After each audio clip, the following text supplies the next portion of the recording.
Hi, everybody, and welcome back to Just a Couple Thoughts. It's me, Sarah, and over there is... Hello, I'm Kevin. I'm the other half of the couple. Your first time opening, Sarah. How does it feel? I was very nervous. But I think, did I do a good job? Yeah, it's just opening. It's just introducing both of us. Well, it is now episode 6 of our podcast series. Mm-hmm. So hit the big 6. Yes. I'm going to say that every episode. We hit the big insert number here. Yeah. So around here, we would do feedback, but we don't have any comments. But I would say that we actually started up an email.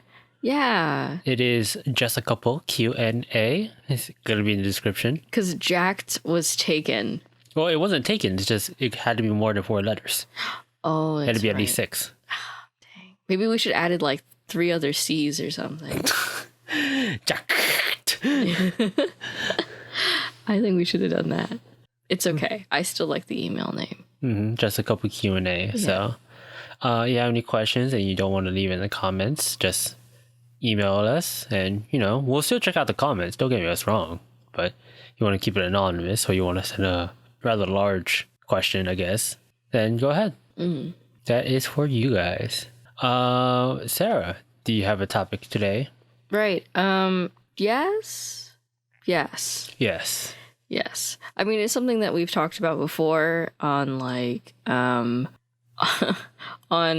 other like platforms, right? Kind of like like in other videos that we've done, like, or we talked about before. But like I wanted to talk about like kind of like supernatural things, because I love supernatural stuff. You like ghost stories? Yeah, I love ghost stories. I love horror stories too. Hmm. But so not just ghosts and stuff like that, but I do like spooky stories and stuff like that. I don't know. You know me. Like, I don't care for ghost stories, really. I don't believe in ghosts, like, at all. Yeah. And I don't believe in the supernatural, really. But, I think they're interesting stories. But I think they're all fictional, personally. I don't know. I don't know if I believe in ghosts or not. I think it's a possibility that they could exist. I don't know, our friends out there will always know that, like, I like to tempt fate, though. Like, I will go out of my way if I hear there's like a ghost thing. Like, I'll go out of my way to like call out the ghost sometimes. Right? Yeah. And like nothing happens because, ghosts don't exist. Like, I'm going to say that to the end of time, that ghosts don't exist, because I really don't think they exist. What if you experience something that you can't explain? Well, okay. Experience something that I can't explain is different from experiencing a ghost, right? Yeah. Experience something I can't explain, it just means like, oh, I just can't explain that situation. Yeah. That doesn't necessarily mean ghosts exist. Well, yeah, but I guess. Yeah. But if I experience a ghost, then I'll be like, okay, that was a ghost. I'm not going to go like, well, you see, that was just like a holographic illusion based off the sun. No, I'm going to say it's a ghost. I just never seen or experienced a ghost before. Right? Well, wait, what about you, though? You don't have any ghost stories, really. You just like them. Yeah, that's true. But I love other people's ghost stories. The only thing recently, because I've never really experienced anything supernatural, and anything supernatural I've always had an explanation for. Like, I've never really had an experience where I couldn't explain. But the only experience I've had recently is, unfortunately, my grandpa passed away in January, and it was like a really sudden. His passing was really sudden, so we flew out to Hawaii to attend the funeral, and we were staying at my grandma and grandpa's house, and I was sleeping in the upper bedroom, which used to be my mom's bedroom, and on the other side of that room, like in the other room next to me, is my Auntie Sherry's bedroom. And like, I woke up one morning and I heard like the radio or some kind of music on the other side of the wall. I've told you this story before. Yeah, you just told the podcast. Yeah. But I heard some music, like Adele's Hello. I heard it from like the other room, and I assumed it was just my dad playing music because he does like that song a lot. Yeah, he likes a lot of like pop songs. Yeah, he does. Surprisingly, he likes a lot of pop songs. So I just assumed it was him because it sounded like it was coming from a phone or something with a speaker that wasn't so great, right? So I went and knowing your dad will be up pretty loud because he can't hear that well. Yeah, exactly. So, and it was like kind of like it wasn't super early, but I wasn't awake enough, to like really like comprehend what was going on. So I walked to the other room, and it was the radio alarm clock was on, and it was playing Adele's Hello, which I thought was really like unusual. Yeah. After. I didn't think it was unusual then because I was just like, well, that's kind of annoying and I don't know how to turn this thing off. Yeah. So eventually I ended up turning it off, but I just thought it was really like weird because there was no way to accidentally turn it on. And to turn it off, you had to twist a knob in order to turn the alarm off. So I just thought it was really bizarre, almost like, you know, it could have been supernatural when it could have just been, you know, the alarm had been going off and it would just sleep until like, you know, it would roll over. Yeah. Right. But I think that would also be weird because like 3 weeks ago we were there. And you didn't hear anything. And I didn't hear anything. Yeah. So the timing was just a little bit weird, you know. But that's the only like sort of supernatural experience that I had. But I think it could be explained somehow. You know, it's an old radio alarm clock. So really anything could happen with it. And it's humid over there. Yeah. So I feel like it could be explained in some way. But you've had a few. I think they're paranormal experiences. I don't think so. I think they're really bizarre. Like, I don't know like how. Bizarre, maybe. But I don't think they're paranormal. I don't know how to explain them. And you've told them to me. And I don't know. I don't know how you would even... So, okay, so which story do you want me to tell first? Do you want me to tell the Vietnam story or do you want me to tell the Victorian doll story? I think you should start with the more tamer one. So the Vietnam one? Yeah. Okay. You know, I think that one is kind of like, well, you know, it's whatever or something. So, okay. So the Vietnam story, so like you said, I had a couple of quote unquote paranormal experiences. They're just things I can't explain or I was either too young to understand. So one of them being, I went to Vietnam when I was a kid. And I went with my family. I was in my mom's family's house, basically. And I was like 7-ish or younger, maybe like 6 or 7. I was sleeping in my own room. It was like a guest room, but I was the only one sleeping there because everyone else was sleeping in different rooms. I don't know why I had my own room at the time. It was just ended up that way, or I just wanted to because I guess I wasn't or my parents wasn't comfortable with me sleeping with people I didn't know personally in the other rooms. So they all just shared rooms with people they know, and I just, because I didn't know my extended family, just stayed in that room. Why didn't they just sleep with you? Probably because my parents wanted to sleep with brothers and sisters in their rooms. It just worked out better that way. Like I said, I don't know why I had my own room at the time. It just ended up that way, right? It might even been a situation where like I just slept earlier than everyone else because people in Vietnam sleep pretty late, right? And then someone would come in and sleep, and I just wouldn't know because they also wake up early. Because I mentioned it a couple episodes ago where people in Vietnam, the way their sleep schedule is weird, where they will sleep late, wake up early, and take a nap midday. So it might have been just that, like I just didn't notice people sleep in my room. So it was one night when I was in my room, and then I woke up on the floor, and it wasn't like, oh, I rolled over on the floor.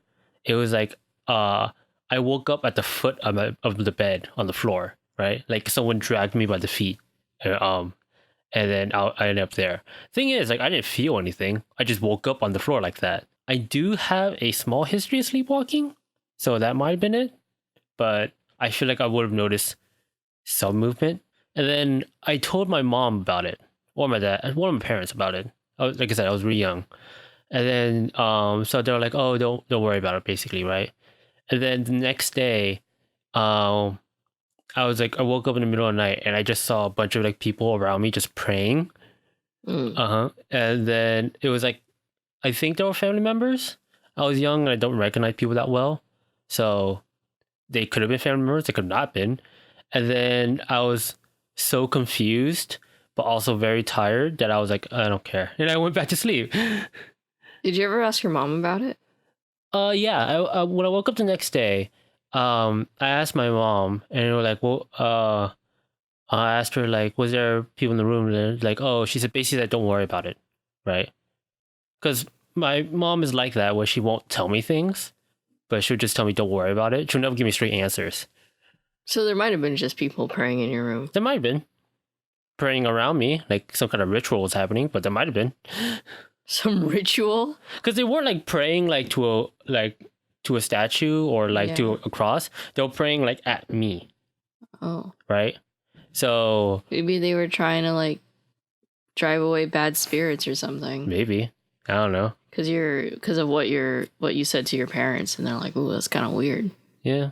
Well, okay. My dad knew I had like a small history of sleepwalking. Oh, so he probably wasn't really concerned. What might have happened is my mom or my dad told each other, then they told the extended family, and then my extended family freaked out about it. Because I doubt my parents cared, honestly. Mm-hmm. But my extended family would be like, "Ooh, that's spooky," and they're like, "Yeah, they did something about it." So that's the tamer side of the story. I feel that one could be explained though. Yeah, that one is like, oh, okay, yeah. Mm-hmm. I've had a story kind of similar to that where I've like woken up in a weird place, but I have no history of sleepwalking. Yeah, like none. I have a small history. I think I sleepwalked like a total of 4 times. Most of them being when I was a child. No, that's not entirely correct. 2 of them was when I was a child, 2 of them when I was in middle school. So preteen. Right. But I stopped sleepwalking like when I hit high school and college and stuff like that. So I don't really sleepwalk anymore. Is there a reason why people sleepwalk? No idea. I personally don't have any idea. Oh, okay. Yeah. There are a couple of theories of how sleepwalking occur, but they don't really know why they occur. Because I think sleepwalking is kind of creepy. Well, a lot of people do. But one of the theories of how it occurs is that there's something in our brain when we dream that basically it either turns on or turns off. That basically makes it so we don't have any motor controls, right? That's why when people dream, they sit still, but when other people dream, they like toss and turn, right? So the theory is like people who sleepwalk basically have that entirely turned off, and so they keep moving while they're quote unquote dreaming because their mind is kind of conscious of what is happening around them. They can navigate around the house just fine. So that's how sleepwalking occurs. So is it bad to wake up somebody who's sleepwalking? I honestly don't have any idea. That's what people say, right? Like if you wake them up, it'll panic them or give them a heart attack or something like that, right? Yeah. But I have no idea. I honestly don't have any idea. I don't know how that's different from like waking up someone up from like a bad dream. Yeah. I don't know. Yeah, I don't know. Or if you have like a night terror. A night terror. Yeah. How is that any different? But I don't know. I don't know any of the medical whatever behind it. So, but to go back on what I was talking about of like a similar experience, I've told you that. Well, I've told you everything, but but I was I had a similar experience when I was in Hawaii, and I was sleeping with my parents for some reason. And is that unusual? It is unusual. Yeah. I was sleeping in the same room as my parents. I think this is in Hawaii. It was unusual because I ended up like my head was underneath the nightstand, which is very unusual because how would I have gotten there? Yeah. And like, it's not like I fell out of bed or anything because the bed's pretty high. So I just don't know how I got there. Yeah. So but see, my memory of it isn't very good because either I was sleeping on the floor next to their bed, because that's something that we kind of used to do. We used to have like mattresses, I think, but maybe that was only on Kauai. And then they would sleep on the top of the bed. So maybe I was moving in my sleep so much that I rolled underneath the bed. But you know me, I don't move very much when I sleep. Much. Not much, right? Yeah. Like, I wouldn't move my entire body, like, in like a whole different direction to move it right underneath. Yeah. Like something else, right? Am I wrong? I mean, I don't know how I am when I sleep. So you move when you sleep, but it's usually like I prompt you to move, right? Because when you sleep, you kind of take up the entire bed, right? Oh. And I sleep after you, so sometimes I go up and like I like either tap you on the shoulder or like, can you move? And then you just move, and the next day you just don't remember about it. Well, yeah, but it's not like I move voluntarily on my own, right? It's like you're prompting me to move, but if you don't prompt me, do I move at all? I mean, you toss and turn, but not like roll. Yeah. Anyway, that was a similar, sort of, in a way, similar experience, but not really. I guess, not really, I guess. Oh, it's a little similar. Yeah. I've just never been able to explain it. Because I just remember waking up and being really confused. Yeah. And like, how did I get here? So, anyway, your other story. My other story that always seems to spook everyone else out. Yeah. Well, because it's spooky. I think people think it's spooky because it involves Victorian dolls, right? Because, okay, I sort of have a Victorian doll collection. You sort of have it? Because I don't know where it is. Oh. Right? Yeah. Which might spook a couple people out, but whatever. So I have a Victorian doll collection. And it's not my personal collection. It was mostly all hand-me-downs from my aunt who had a bunch of Victorian dolls.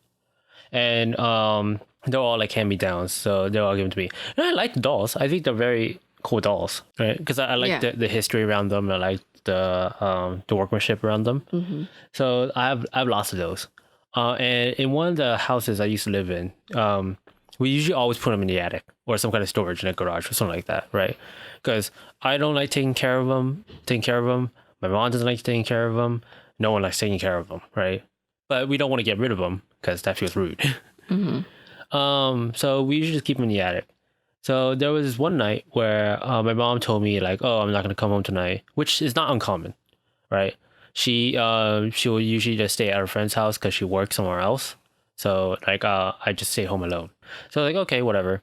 So I went to bed, and then I hear some noise in the middle of the night, which is not uncommon in my neighborhood, right? And then so I was like, oh, whatever.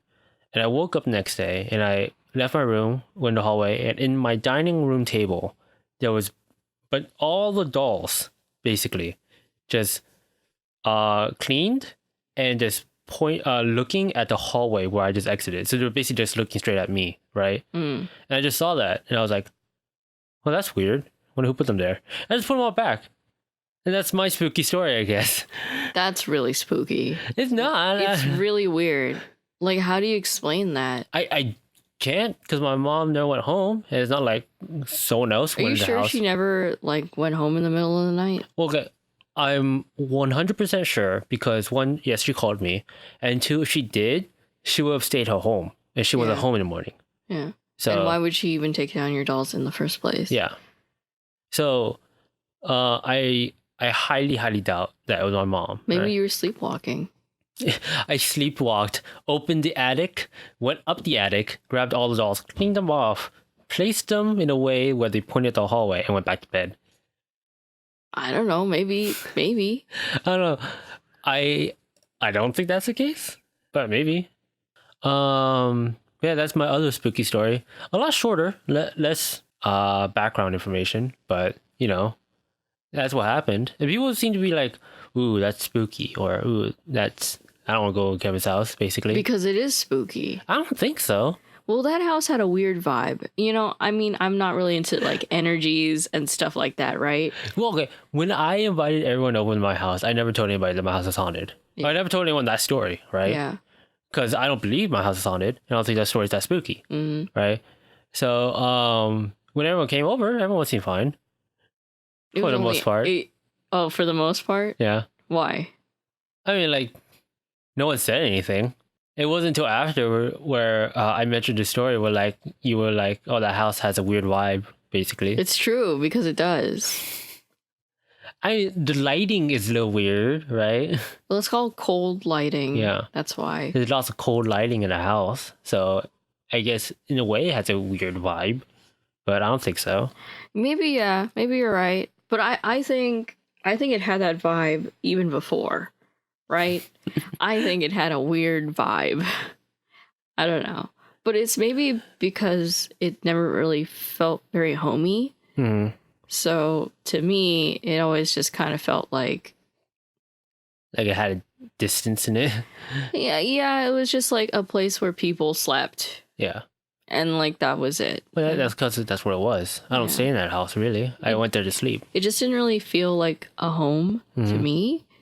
So, yeah, maybe that's why I felt maybe a little uncomfortable. And there's a lot of like Religious symbols in the house. a lot of religious stuff on the walls. Vietnamese Catholic family. We have a bunch of Catholic stuff in there. A bunch of crosses, a bunch of statues of the Virgin Mary, a bunch of like religious things. All high quality. Lots of Jesus photos. Every room had a cross in it. Every single room. What does that do? I don't know. My mom always put a cross everywhere. Every single room will have a cross in it, and every single room, and if they don't have a cross, they have a picture of Jesus. Or the statue of the Virgin Mary. Does Jesus keep you safe? I don't know. Is that a thing that Jesus can do? I don't know. But it's just, yeah, that's my other spooky story. The dolls coming down from the attic without everyone knowing, that only happened once before, where only one doll appeared in the middle of the hallway. I just put it back up. I'm sorry, what? I've told you this. Yeah, but, it's still creepy, though. Where it's just like one of the dolls just appears in like, it came down from the attic and just, they're in the hallway. And I'm like, oh, that's weird. And I just put it back up. What? What? Oh my God. Your house, those dolls are haunted. I don't think so. I just think something happens in the middle of the night and in a way that does not like it's haunted. But if a ghost really existed, I feel like other stuff would have happened. But really it was only those two stuff. And I stayed in that house for at least 4 years. So I feel like 2 out of the 2 incidents in 4 years is not really a haunting. Me personally. I don't know. I'm not an expert in hauntings, I guess. Mm-hmm. But it is really bizarre. Well, you just opened your door. Was it like in the morning? You opened your door and there was a doll there? No, it was the middle of the night because I stay up late. And wasn't there before? No, it was the middle of the night. I opened the door, turned on the hallway lights, and it was there. Your mom was home? Yeah, I think so. So she might have moved it. I don't know why she would move at like 4 a.m., but yeah. 4 a.m.? I stayed up late at night. No, but because they say that's like the haunting hour, you know They what I say mean? anywhere, anytime between 2 and basically the morning is the haunting hour. Well, there you go. A haunting. I don't know, that's pretty weird. I mean, it's weird, but I don't think it's a haunting. I just think, there's no explanation for that. I don't know. No, but those are my creepy stories, I guess. I feel like if there's any place that is haunted, I'm interested to go, right? Just to accept fate. I'm really into just like fucking around with ghosts, right? They say that hotel that's based off of, like the Overlook Hotel. Mm-hmm. I mean, it's like an actual hotel. I forgot what it's called, but they say it's like actually haunted. That's cool. Yeah. I'll go to it. You want to go? Sure. It's a 3-star hotel in Colorado. No, it's a real place. If you ever go to Colorado for any reason, I want to stay there. Yeah, it's seems pretty interesting. I would go on a road trip just to stay there for a night. I would go on a road trip to go into movie locations. That sounds like a really fun road trip, right? Where we watch movies beforehand or watch movies during the road trip, and then after the movie ends, we go to that place. That would be interesting. That's a fun road trip to have, I think. We need to find a way to watch movies while we have that trip, but I think we need to find people who are willing to go. yeah. Because a lot of our friends, I feel like, are superstitious in some way. And I don't think they would go. Well, I know some of our friends are like me who want to go to see if ghosts do exist. You mean like Pat? Yeah. Pat would go to see if a ghost existed. Yeah. He's agnostic about ghosts. I just don't think they exist. That's just me. And then there's like other our friends who actually do believe in ghosts. Yeah. Yeah. I wonder if they would go. You think they would go? Depends. Go into haunted placings around the USA. Yeah. Yeah, no. It depends on the friend and depends if they can afford it. That's also true. Cost is ghost hunting is very expensive, I guess. Yeah. But yeah, I would like to experience a ghost just to see if they do exist, but I don't think they exist. Right? Yeah. I'm not like one of those people like, oh, ghosts don't exist, but also don't go to like haunted places. Be like, I don't fuck with that. I'm the kind of person who like, oh, ghosts don't exist, and if there is a haunted place, I totally fucks with it. I would love to see a ghost because then I know that they're real. Yeah, is it that one like cold comfort situation? Yeah, Where like, oh, ghosts are real, so fuck me, but an afterlife exists. yeah. But then an life exists, but it's like a sucky afterlife. No, not necessarily. Well, You don't have to be a bad ghost. No, but that means that like you're stuck here, right? Yeah, in a way. I guess if you believe in heaven and hell, then you're like, or you're like kind of in the middle, right? I guess so. Isn't like the way ghosts exist, like they have an attachment to the earth or something like that? Yeah. So they're stuck here. So they can't leave. Yeah, but people who don't have attachment just pass on. Supposedly. I don't know. I'm not a ghost expert. Yeah. So, anything else? No, I've just been thinking about like, because I think that people get more like religious when like a family member passes away or somebody that they know passes away, right? Yeah, I know a lot of my sisters were like that when my dad passed away. That they basically look to religion in order to get something, right? For comfort. I don't know. I wasn't like that personally, but it's just the way it is. Well, what were you like then? When my dad passed away? Well, I mean, I was there, but like, I didn't necessarily need a comfort, right? Or I didn't need comfort in a way that like other family members did, where like they wanted like some kind of connection to my dad again. Yeah. The comfort I needed was a way to deal with the situation. Not necessarily to connect with my dad, but just to deal with the situation and not necessarily move on, but to cope with it. To come to terms with it, basically. That's what I needed. I see. But I feel like talking about death is for another podcast. I feel like that would be a different heavy podcast that we can have. Yeah, that's true. So that's another topic we can have in the future. But yeah, bring it back to ghosts. I know that you're into horror a lot, right?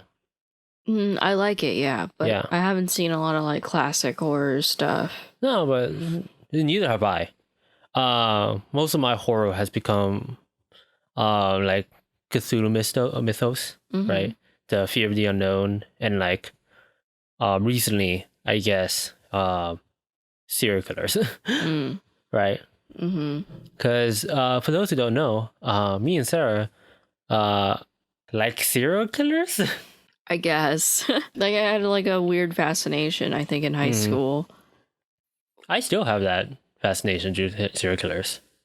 I know a lot of people answers is like, oh, what like the reason why they're fascinated by them is like how could they do such things, right? But for me, like that's not necessarily the more interesting part about serial killers. It's not how they could do it, it's why they did it. Basically. I understand. Well, I don't understand. I get why serial killers are like that, Mhm. right? It could either be like mental disorders or like some kind of like hatred Mhm. towards people in general. Um, my interest in serial killers is the why part, right? Mm. Why did like H.H. Holmes kill those people, or like why did Jack the Ripper, whatever, like why did the Zodiac killer, why did what was the clown, John Wayne Gacy. why did Gacy kill kidnap and kill those kids? Like that's my fascination with them. Mhm. Right. I think the way my fascination started was the sequel to Silence of the Lambs, Hannibal. Oh, really? Because I watched Hannibal and I didn't realize it was a sequel to Silence of the Lambs until after. I watched Hannibal first, right? Mhm. And the way I watched Hannibal was, I think, because I actually watched the entire Silence of the Lambs recently, maybe like 2 years ago, right? With you. Mhm. And I didn't realize that I saw that ending before until when I actually saw it. Oh. Because there was a Silence of the Lambs Hannibal marathon having on TV, right? Is there more than one movie? Yeah, this Silence of the Lambs Hannibal. Let me look it up. So there's 4 movies. There is Silence of the Lambs, which is the original. Mhm. There's a sequel, Hannibal, which is one I watched. Then there's 2 prequels called Red Dragon and Hannibal Rising. I feel like those are bad movies. I feel like all of them but Silence of the Lambs are probably bad movies. I don't remember Hannibal that well, but it's whatever. Right? But I remember watching Hannibal on TV when I went over to like a family member's house. But before actual Hannibal popped up, it was the ending part of Silence of the Lambs when he's on the, I guess, spoilers for Hannibal, Silence of the Lambs for those who care, where he's on the plane Mhm. and he's eating a person basically, right? In the plane. He like What? had a lunch. Huh? That's not the ending to Silence of the Lambs. It must have been the ending to Hannibal then. Yeah. That's not Silence of the Lambs. Silence of the Lambs is when he calls agents. Oh, that's right. I remember seeing that, right? Yeah. And I guess it went over to Hannibal because it must have been some kind of marathon, right? Mm-hmm. And like basically, I was watching Hannibal and I was watching the way he did things, right? Mhm. Which was interesting at the time. I was a kid, and like watching him as a serial killer, and I wasn't scared. Mm-hmm. I guess I was a weird kid because I was like really fascinated, Mm-hmm. right? The scene that really stuck to me is when he cut open a person's intestines and just put his intestines on like some kind of like thing, basically, like a fence, and just pushed him off and he just hung by his intestines, basically. Oh. Yeah. That's the scene that really stood out to me at the time. But at the ending of Hannibal, I guess. Oh yeah, it was the ending of Hannibal. He was on a plane and he was eating he had like a lunchbox basically, right? Mhm. And he was like eating a person. And there was one part where you can clearly see it was a brain, right? Mhm. And then there was a kid next to him, like, oh, what are you eating? He was like, oh, I'm eating meat. And he basically went to the kid, like, you want to try some, basically. Mm. And that's the end of the Hannibal. Right. So I guess spoilers for Hannibal. How awful to be that one kid and realize that you ate a person. Probably never realized. Yeah. But yeah, so I guess Hannibal was like my like Favorite fictional serial killer. at the time, I guess. Yeah. Yeah. So ever since then, I had like a weird fascination with serial killers. Right? Hmm. It actually wasn't until much later that I realized that Hannibal wasn't a real serial killer. Mm. I always thought like he was an actual one until like I actually looked up the movie and it was like, oh, based off a novel. I was like, oh, Oh, you meant he was like, you thought he was a real guy? yeah. Oh. I thought Hannibal himself was based off a real person. He's not based off of anybody. I don't think so. Seems like he would be based off of that one guy that ate people. Did Ted Bundy eat people?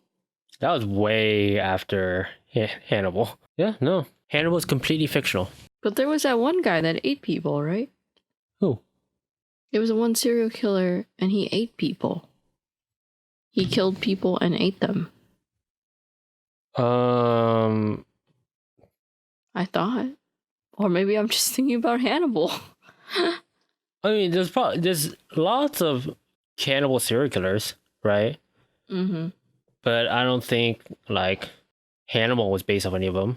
Just Jeffrey Dahmer. Oh yeah, that guy. Yeah. Like I like serial killers, right?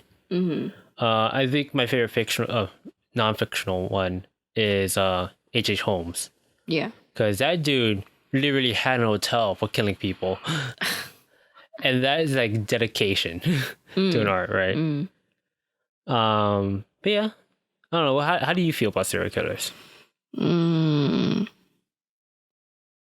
I think they're fascinating, but I also think it's kind of like an issue to be like super into serial killers. Do you think it's an issue that I'm into serial killers? I don't know. It's just not a good look, you know? I mean, I agree with you. It's not a good look to be like, ooh, I'm really into serial killers, right? I think they're the coolest things. Like, I agree with you. It's weird, but I don't think it's an issue necessarily. I think it's an issue you like idolize them. Yeah. Like, I'm a fan of John Wayne Gacy. Yeah. Like that. I think it's just a little bit weird to like, I don't know. I don't think it's bad to be interested in serial killers, but I think it's weird to like them, you know, because they did like kill a lot of people and they like tore apart families, and you know, that's not so great. So I feel like that's a like kind of a big issue, you know. I think it is. That's why I'm more into like historical serial killers, right? I don't care that much for like current ones, quote unquote current, right? More modern serial killers like Ted Bundy, or I don't know who else is there right now. Not off the top of my head. Again, not into them. That's the only one I know of, and that's because it's like that's a recent case, right? Also, there's gonna be a Netflix movie about it. Also weird. Starring Zac Efron. But yeah, like I think serial killers are interesting. I don't know, but you also think cults are cool. Yeah, that's true. And there's nothing cool about a cult, except I think cults are so fascinating. I don't know why. I just like I really dig it. I really dig like, yeah. I think they're interesting. I think cults are interesting. There's a lot to, I guess, take away from a cult, you know? Yeah, there's a lot to tell when you're in a cult, I guess. Yeah. I don't know. I just find them kind of fascinating, but I understand that there's also like real issues with cults. So, you know. Do you have a favorite cult? I like the one that the 20th Century Boys one is based off of. Oh, the blue cult in Japan. Something. Yeah. I don't know what you're talking about. That's a cult that like it was based off not necessarily being blue, but being happy, right? Yeah. Right. And then there was terror attacks in Japanese subways, basically. Yeah. I think they're also, isn't it also referenced in Earthbound? Yeah. It was also referenced Earthbound when they were talking about like, oh, they want to be blue, basically. That one's a pretty fascinating cult because it was actually a political party, right? Yeah, like the 20th Century Boys cult was basically that, but to the extreme of the political party part. Yeah. Where they actually became like the ruler of Japan. Anyway, yeah, that one I find pretty fascinating. I think I did a report on them or something like that. I remember that in college. Yeah. Well, in high school, but yeah. Yeah. Yeah, that's our weird fascinations with, I guess, true crime. Anyway, is there anything that you wanted to talk about today besides, horror stuff? I mean, I could talk about horror stuff all day, really, because I really like Cthulhu, not just Cthulhu. I like the Lovecraft mythos, basically. Not necessarily like the creatures stuff like that, but I like the idea of being afraid of the unknown. And when you someone sees something that they cannot comprehend, they go crazy. Basically, I love that idea. Like Shadow of the Mountain, really encapsulates that idea, right? Because it never shows the monster at the end, right?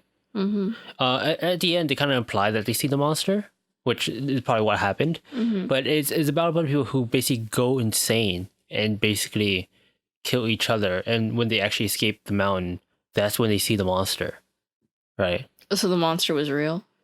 I guess so, because H.P. Lovecraft, the monster is always real. But the monsters are usually just symbolic of something else. That's the whole point of being afraid of the unknown. Yeah. Right. But yeah, I really like that idea.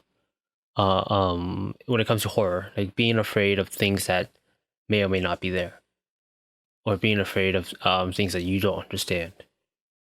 That reminds me of like Over the Garden Wall, Mm-hmm. you know, because that was like the big thing for them was the unknown Mm-hmm. and going into the unknown, Yeah. you know, Mm-hmm. and like all of the weird things that they would encounter. Yeah. And I thought it was pretty good for like it was just a mini series, but I thought it was some of the episodes are kind of creepy. Yeah. Like the last episode with the beast, when you finally get to see what the beast looks like. Yeah, it's like a mound of flesh, basically. It's like a bunch of like souls like in a tree, because that's what he is. He's like a living, plant creature thing. And all of the children's souls are inside of him. Yeah. Which I'm just like, weird. This is a kid's show. Yeah. I like Over the Garden Wall. I don't know if it works as a horror thing. Yeah. But it really works as like a coming of age thing. Yeah. Right? Definitely. I think horror really works in that aspect of basically forcing. I'm not saying like horror, like the medium of like the horror stuff. It really works in that aspect and basically making characters, forcing them to confront things they're afraid of. Yeah. And forcing them to move on. I think that's when horror really works as a story. Yeah. Not necessarily like something scary, but really works as a story. One of the reasons why I like Lovecraft so much, or at least certain Lovecraft stories. I don't like all of them. I think the cult ones are pretty boring. And I think the ones that like the monsters take more of an active presence in the story are also less interesting. Because I think the appeal of Lovecraft for me is not the monsters, but more of, like I said, the fear of the unknown. It's the characters dealing with things that they are personally afraid of. That reminds me, the only story I've read, because I have that omnibus or whatever it is, it's like a bunch of short Lovecraft stories. Yeah. The only one I read all the way through was the Reanimator, and I thought that one was pretty good. I actually really enjoyed it after I read it, although it was a hard story to get through. But once you kind of like got the ball rolling, it kind of like... Yeah, all the Lovecraft stories like that. Yeah, it was kind of like, oh, okay, this is kind of like, I'm kind of digging it now. Because it was actually kind of creepy. Yeah. Like once you kind of thought about it. Because I guess for those who don't really know what the Reanimator is, it's kind of what it sounds like. Yeah. Is this guy, and he like creates like this humanoid creature, and Lovecraft is kind of like very time period based, so it's kind of racist. Very racist. Yeah. So the guy that he gets is like some African American guy. Yeah, and then I think he kills him or is there something like that. Like, don't they kill him or something? Something. I think they kill him, and then they get pieces from like graveyards and stuff, and they dig people up and like they put them together in like a weird Frankenstein kind of thing. And then I guess it kind of works, but it kind of doesn't, so they bury it. It's been a while since I read it. But so if I get it wrong, then please correct me. But like, I think they bury it somewhere. And then he's like afraid, the guy who made it is afraid that like this thing will come back. Yeah. And like kill him. So he's like always on the move. Yeah. Yeah. So I think like, because it's from his assistant's perspective. and like not the doctor guy. Yeah. So the assistant is like, this dude is going crazy. Yeah. Like, I don't think there's anything wrong, but then I guess the monster was actually real. So then I was kind of hoping it wasn't real, but it's Lovecraft. So yeah, the monster's always real in Lovecraft because they're real, but they symbolize something else, but they're real. I think another thing that does horror really well for me is the Silent Hill series, right? I don't think I've ever played a Silent Hill game all the way through, but there are lots of things in Silent Hill that really stand out to me. I think one of my favorite scenes of Silent Hill is in Silent Hill 3, right? Where the girl is in a room, right? And in the room there's this one mirror. And the mirror is like the entire wall, basically, so you see your reflection, right? But in the reflection, you see like the wall of the room just pulling out with blood, and you see the blood like crawling up on your character, right? And then like your character starts freaking out and everything like that. I think that scene's really cool, basically, because it tells a lot about the story itself. Like I don't want to spoil too much about Silent Hill 3, but the entire there's a aspect of Silent Hill 3 where the character does not like her own reflection, basically. And I think it really works as a horror thing because you don't know what's going on and she doesn't know what's going on. And you don't know if that's actually gonna hurt you or not, or basically. But yeah, that's the scene that really stands out to me. A lot of the monster designs in Silent Hill I think are really interesting, right? Especially in Silent Hill 2. Because in Silent Hill 2, all the monsters kind of reflect something of the main character, right? That's kind of like the point of Silent Hill 2, that the thing that is Silent Hill is something that is kind of personally reflective of people who experience it.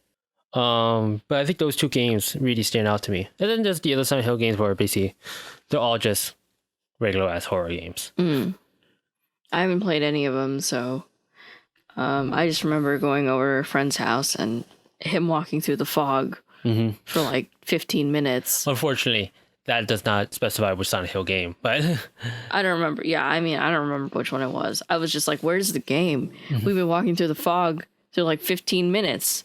When is it going to start? So. But yeah, I like horror. I don't play a lot of horror games. Mostly because they don't do anything for me. I like the storytelling of horror more than the actual horror itself. You wanted me to bring up a topic? Sure. Yeah. Go ahead. A topic I want to bring up. What makes a story good for you? Right? Well, like, okay, I'll bring an example. Like, what makes a story work for me personally, right? Or what I look for in a story. For me, the characters really make or break a story for me, right? It's kind of why I like some movies more than others.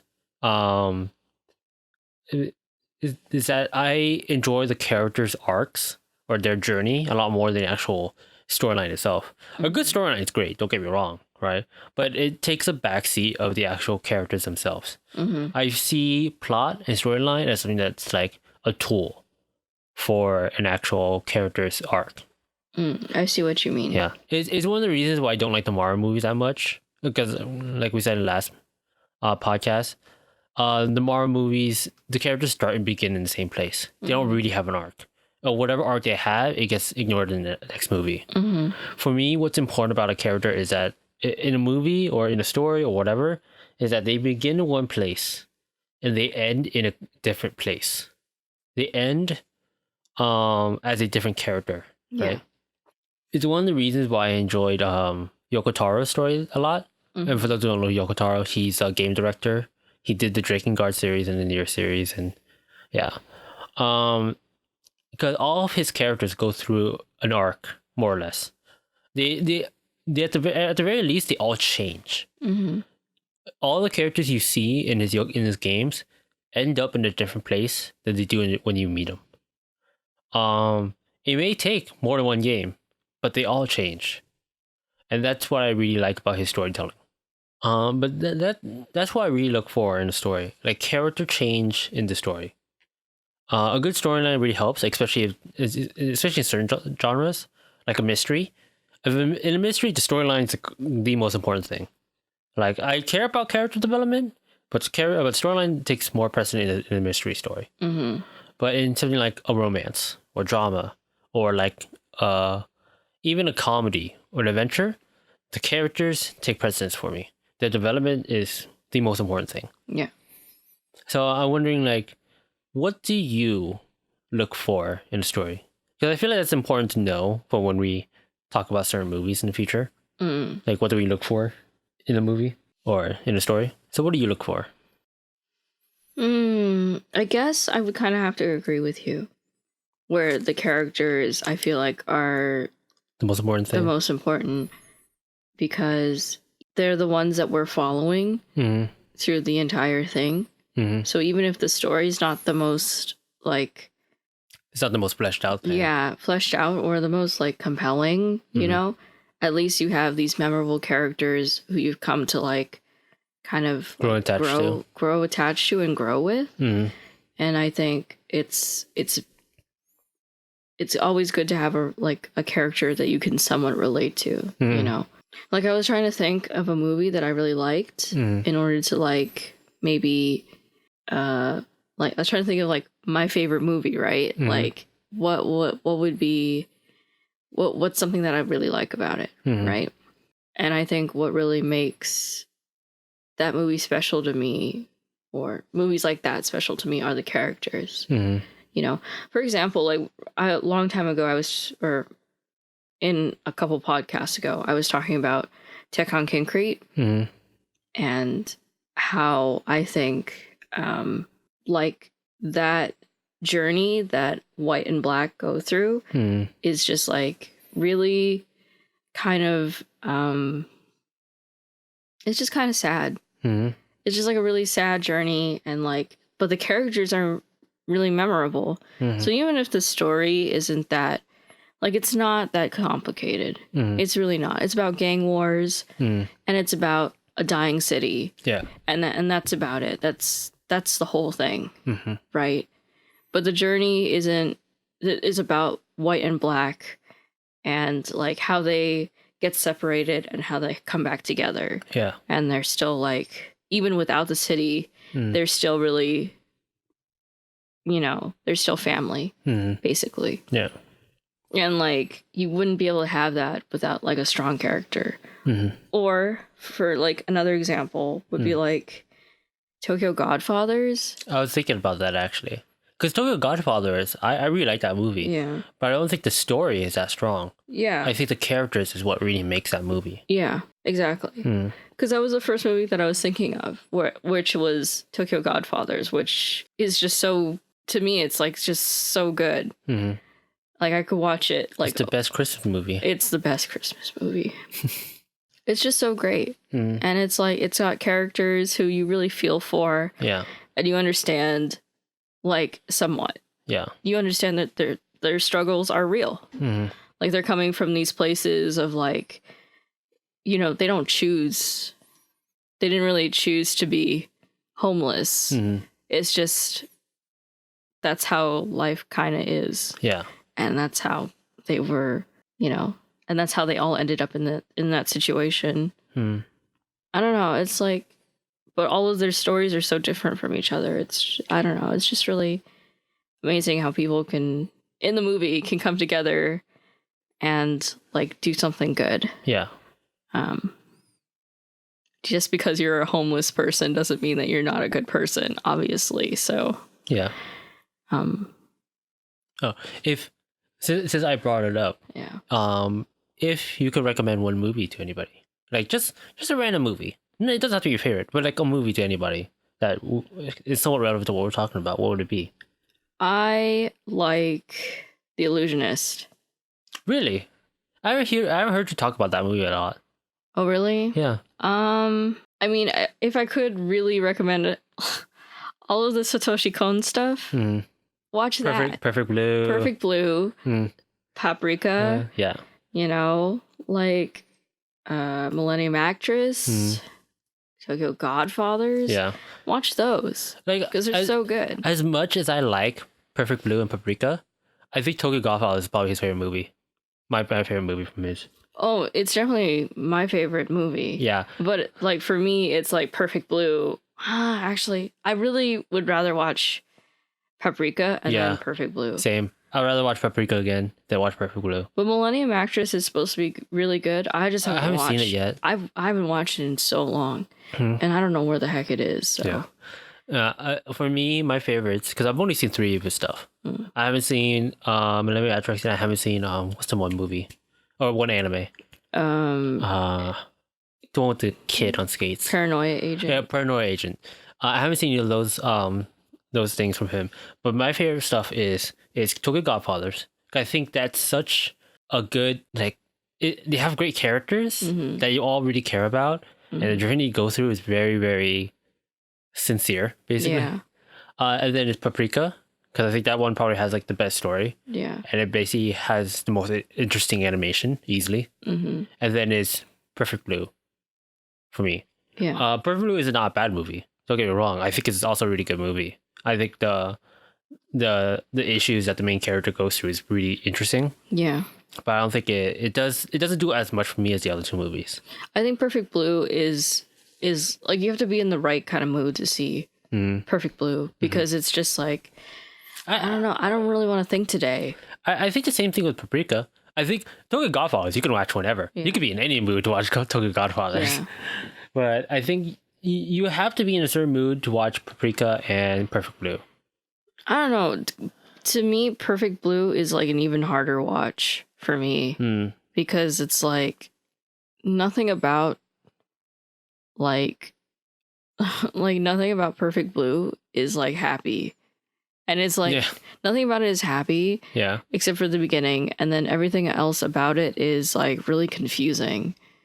It's not necessarily confusing. Like you won't understand it in like a single watch. Yeah. Yeah. But I don't think it's like super confusing, basically. I don't know. I think it's like, I think you understand what happened by the end. Yeah. Right? Yeah.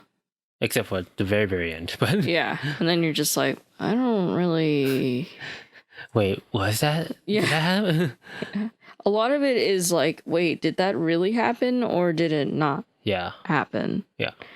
Which is like which is why I don't watch it too often, because I'm just like, I don't want to think about it right now. Yeah. At least for like Paprika, you know what's happening and what's not happening. Yeah, for the most part. Yeah. Yeah. So. I really like Satoshi Kon stuff. For me, recommending a movie or just something. To watch, for a long watch, if you guys can really sit through it. Gangs of New York is my favorite Leonardo DiCaprio movie. He's not necessarily the main character, but he is one of the main characters. And that is like a 2.5 hour movie. It's a long movie. But it is a great movie. It's really good. I think the character development in that movie is amazing. Because it, for the premise, I think Leonardo DiCaprio is the main character, or the main character we follow, but his dad gets killed by this gang leader, basically, right? So he wants to take revenge. So he basically infiltrates the gang, and the gang leader takes him under his wing, right? But so Leonardo DiCaprio basically wants to wait for the perfect opportunity to kill the gang leader. But because he's waiting, he grows attached to him, and basically he sees the gang leader as his father figure, right? And the entire movie is all about how how he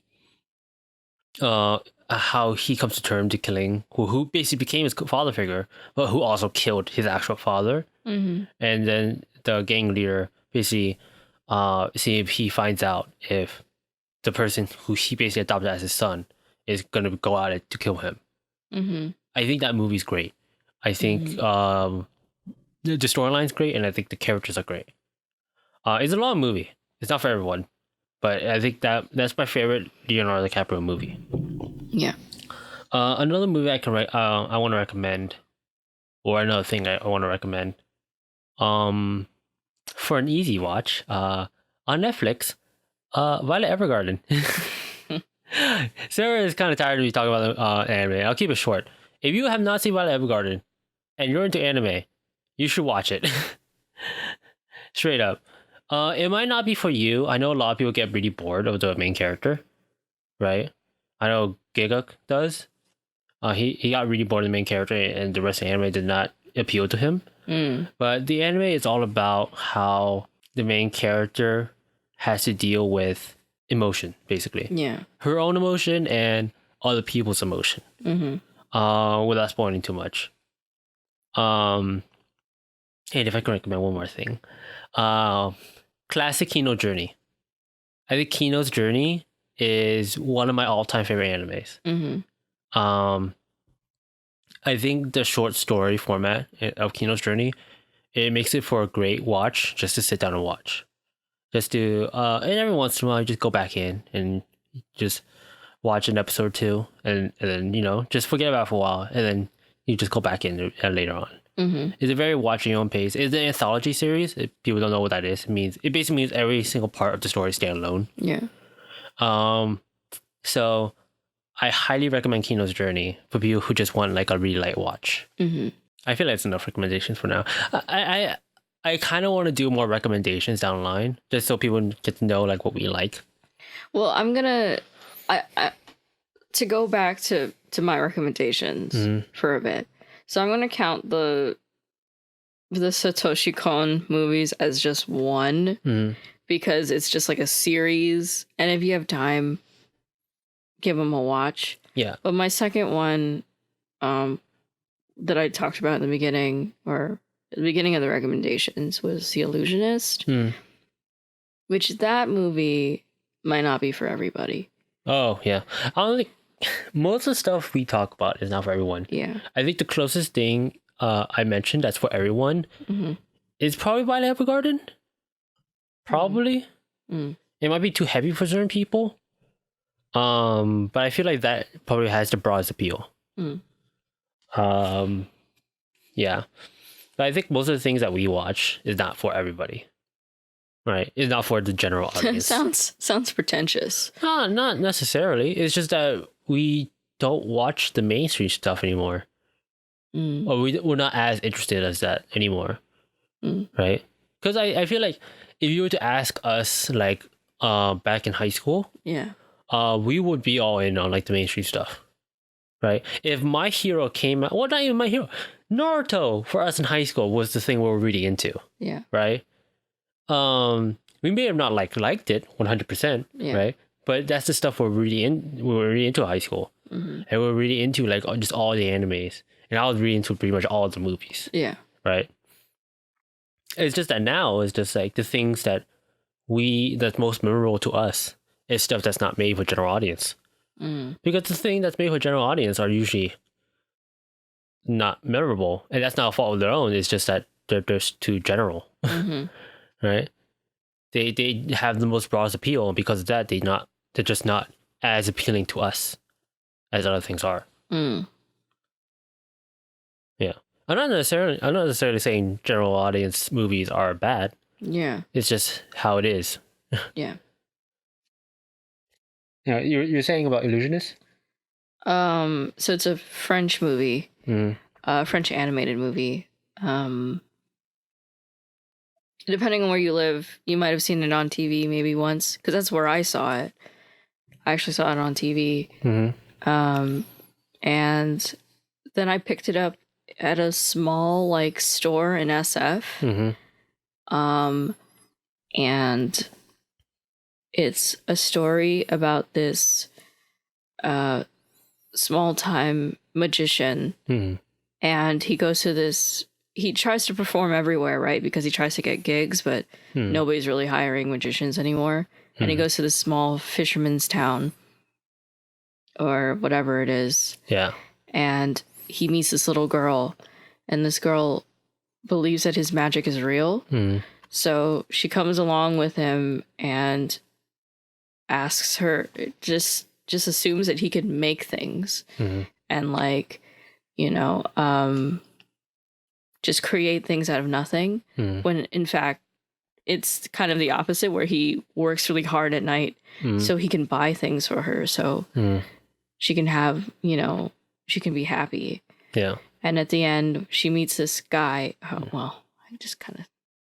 That's probably the ending. Well, Anyway, I kind of went out. I kind of went out of my way to not spoil the ending of anything I'm recommending. sorry. Anyway, I won't. Well, you didn't really spoil the ending. You just mentioned that she met a guy. She meets a guy. Yeah. But anyway, so it's a cool movie. It's not as I don't think it's as weird as the triplets of Bellevue or whatever it is. Yeah. Because that one's just weird and I don't really like it.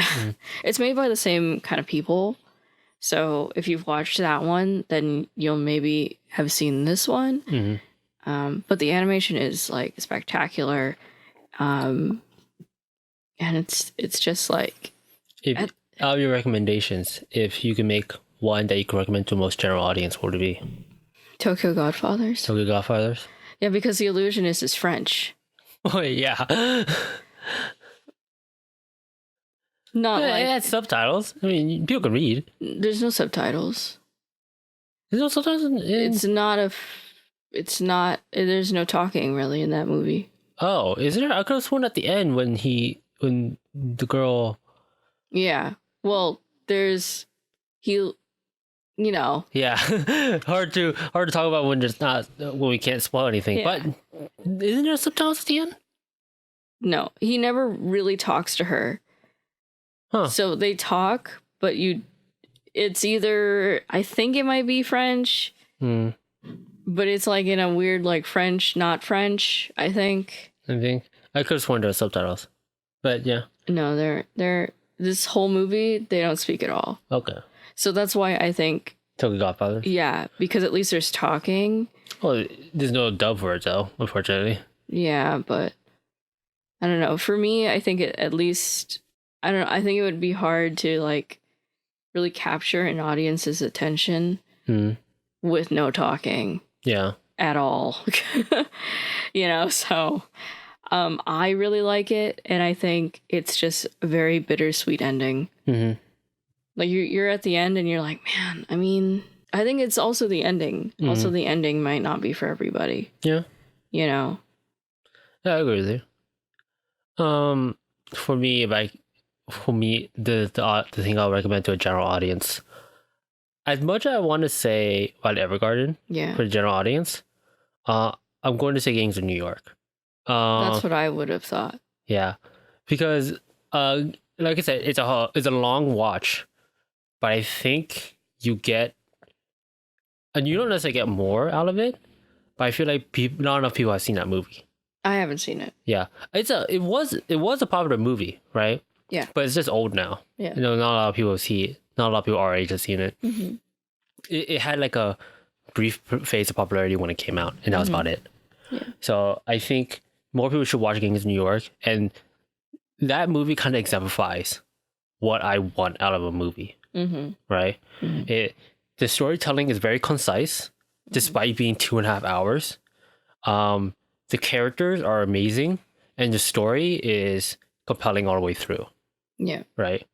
I think that movie is as close to what I want out of a movie as you can get. It's not necessarily the perfect movie. There is a little bit of I don't want to say fluff, but it's like stuff that you don't care about in the background, because the movie takes place during a draft, basically. Yeah. So in the background of that movie, they constantly talk about the draft. And that's not as important to the movie as the rest of it is. Yeah. The draft is important, don't get me wrong. It's just not as important to our character's journey. So that's the movie I want to recommend to everyone, just so people get to know like what I really like out of a movie. A little bit of shorter topics today, don't you think? Yeah. I mention that every time. They're like, oh, we didn't really talk that much today. But I think this time was like actually kind of short. But I think this one might actually be less than an hour long when I actually edit it down. Or when I start talking about this, it'll be less than an hour long. But before I leave, I want to mention that Sarah will not be joining us next episode. No, unfortunately, I will be in good old Nihon. Yes.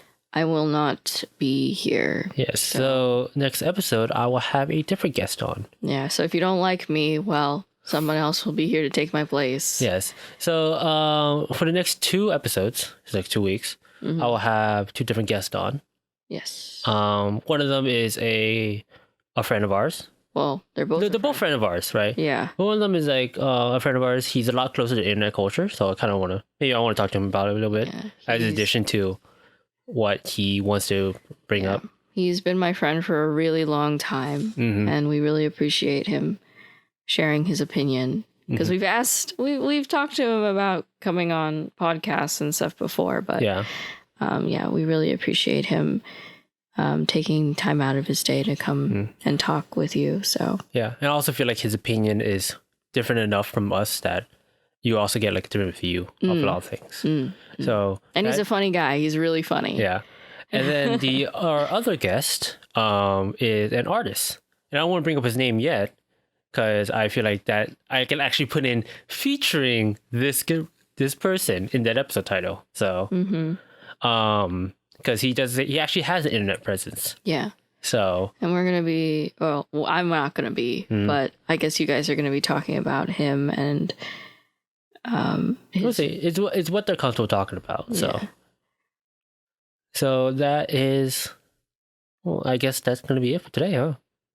I mean, do you want to just update people on what's going on with you? I don't know. I kind of just want to talk about that for a bit. Like what? I don't know, like just what's been going on with us lately.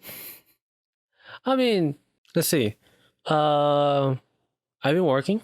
You've been going to college and you're about to go to good old Nihon. When you get back, we're going to be watching a Marvel movie, the final Marvel movie we'll be interested in. I'll be interested in. Yeah. You are not excited for that. Yeah, when you get back, that's what's going to happen. I'm also going to ask about an update about your trip to Japan. So. Yeah. I'm I don't know. I have to catch up on some work before I head out to Japan, but it's all very, very nervous about everything. So yeah, on my side, it's not much. I've just been working and then working on a couple of my hobbies. Maybe I'll be working on another thing. I don't want to tell people because I feel like when I tell people when I work on something, I end up not doing it. You know? I don't know what you're talking about. It's a comic basically. I'm not drawing it, but yeah. So I feel like when I tell people, when I work on something, I end up not doing it. So yeah, I know that feeling. So yeah, so who knows about that side? But I've been writing a little bit, and I've been working on making a tabletop game for just me and my friends. I'm not gonna put it online, but just make a small little thing. But on my that's pretty much it on my side. Been playing a lot of games. I'm not an interesting person, so I think you are. I mean, I'm interesting to some people. Yeah. Somebody's watching this podcast. Couple people maybe. Yeah. Other than school, I'm just going to work. So I've had work for 4 days in a row, which is a lot for me. So tomorrow's my last day of work for this week. Well, sort of. For this week, tomorrow's my last day, and then I have to work on some stuff. I got my CRT, my old TV, hooked up to my Chromecast, or our Chromecast. Man, that sounds like the most retro and futuristic thing. That's why a CRT connected to a Chromecast. Yeah. If you guys can see Sarah's room right now, or at least this corner of the room, it is the most retro thing ever. You know, it's funny because Mark, my coworker, brought it up to me. He's like, Sarah, I've been kind of noticing you kind of like retro things, don't you? And I'm like, Mark, you don't even know the half of it, okay? This CRT has a Chromecast plugged into it, right? But there's also next to it a PlayStation console, a VCR and DVD combo player. All right, guys. I've got a SNES, but it's only got one game. In Mario, it has Super Mario World. It has the game that it came with. So like this is extremely like retro corner right now. It's got a PS2 and a Wii next to it. That's the most modern consoles you have next to the thing. What can I say? You know. I'm living in the future, but also the past. Do you guys want to tell him what I named the Chromecast? Because I had to rename it because I accidentally restarted it. So you named the Chromecast Back to the Future. Why did you sound like it hurt you when you said it? I just can't believe you set up a Chromecast connected to our CRT in your room. Make it sound like it's a bad thing. I've been using it. I've been watching YouTube videos on it. Oh my god, you've been watching YouTube videos on a CRT. I think you're literally the only person who has ever done that. No, not true, because I looked up a YouTube tutorial on how to do it.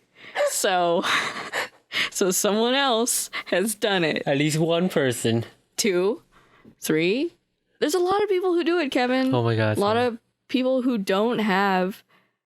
they have access to a Chromecast, but they don't have access to anything else, I guess. They have Wi-Fi, but they don't have like a computer or anything, I guess. So that's an update to the state of your host. Yeah, that's true. Last episode was this update on the state of the podcast. Now this episode is the state of our host. Yeah. Keep you in the know. Don't want to leave you hanging in the dark. I guess for those who are actually concerned about our relationship, same as usual, going well. Yeah. I've been thinking about it though, because I'm like, because it's like 3 years from now. Mm-hmm. Are you gonna propose to me 3 years from now? Around, yeah. Around. Sarah and I have a deal going on. A deal. A contract written up where basically in order for us to get married, we have to be together for 10 years. Because I feel like after 10 years, we're not going to break up after 10 years. We're too invested at that point. I feel like we're too invested already, honestly. And then at least 2 of those 10 years has to be us living together. Because things change when people live together. And I realized that, which is why after those requirements, quote unquote. We technically live together. Technically, well, live on a place of our own. That's different. Oh. We'll get married. Mm-hmm. So, who knows? 3 years from now, when this podcast is still up, you might actually get an update on our marriage. Whoa. Wouldn't that be something? That would be. That would be something. Yeah. Anyways, I think we've kept you for long enough. Yeah. So this is still probably going to be a short episode. Like I said, I feel like I say it all the time, but I feel like our topics were short this time around. So I mean, there's only so many ghost stories you can have if you don't have any ghost stories, actually. I mean, yeah, you don't really have any. I'm the one with the ghost stories. I don't believe in ghosts. Yeah. So, how about this? In the comments, bring up your ghost stories. I am very interested. I love ghost stories. I am very interested what other people's ghost stories are. Please. Yeah. Please. Bring up your ghost stories. And you know what? See if you agree with Sarah and think my ghost stories are creepy. I don't think they're anything weird, honestly. I don't think it's haunting. I just think they're weird. That's it. You don't agree with me at all. I see you over there. But yeah. And like I said, I'm always reading the comments. I'm always keeping an eye out. If you have any questions for us, please update us on our please email us on our email, JustACoupleQnA. So at gmail.com. At gmail.com. I think that'll be it this episode. Yeah. Well, thanks for hanging out with us today. Yes. It was really fun talking about ghosts and movies and the huge. Yeah. So I'll talk to you guys later. Now, next episode will be without Sarah. So yes, unfortunately. So I will not be here. So sad. So say a goodbye to Sarah, or say goodbye to Sarah.